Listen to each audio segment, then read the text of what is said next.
Приемы рукопашного боя, используемые при выполнении боевых задач в исполнении сотрудников ОМОН, выглядят завораживающе. Бойцы Росгвардии на глазах у всех присутствующих нейтрализовывают условных противников, выхватывая из рук ножи и огнестрельное оружие с использованием элементов грэпплинга и самбо.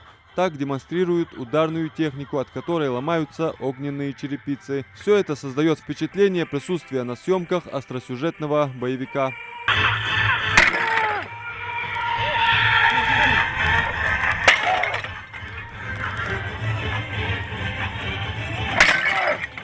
А это второй элемент показательных выступлений сотрудников ОМОН Управления Росгвардии по Ингушетии.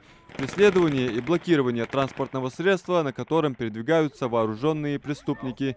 Окончанием показательной программы стало выполнение упражнений дрессировки минно-взрывной собаки, а также действия саперов по обнаружению и обезвреживанию условных взрывоопасных предметов. Больше всего это восхитило самых юных зрителей. Когда бомба взрывалась.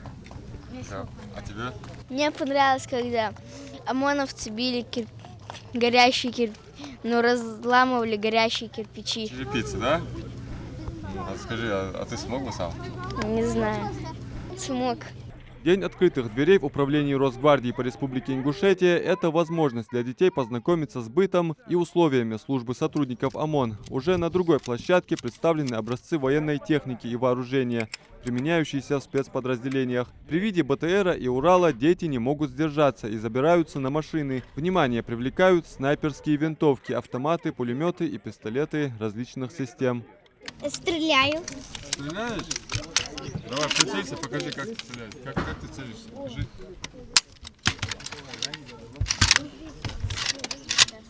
Что ты хочешь сделать сейчас? Завершением мероприятия стал торжественный обед. Ася Арабханова дожидается детей на улице. Она вдова погибшего в результате обстрела террористов в 2009 году сотрудника ОМОН Беслана Арабханова. Сейчас бы ему исполнилось 43 года. Мой муж был очень порядочный, очень честный, мужественный был, на самом деле, очень мужественный. Я, наверное, живя с ним, даже не знала, как после смерти узнала, какой он был на самом деле достойный. Потому что, когда со стороны говорят уже о погибшем, уже понимаешь, насколько он был, да, на самом деле очень достойный человек. Жалко, конечно, что остались так без него. Особенно у меня 2 сына, особенно отцы нужны детям. Очень понравилось, дети были очень довольны. Интересное выступление, показательное. Ребят, хочу поблагодарить всех, сказать огромное спасибо за то, что пригласили, за то, что никогда не оставляют нас без внимания, всегда оказывают внимание большое.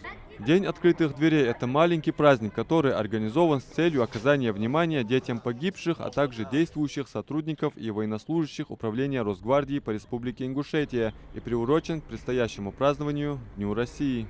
Адам Мережков, Магомед Дедигов, Новости 24.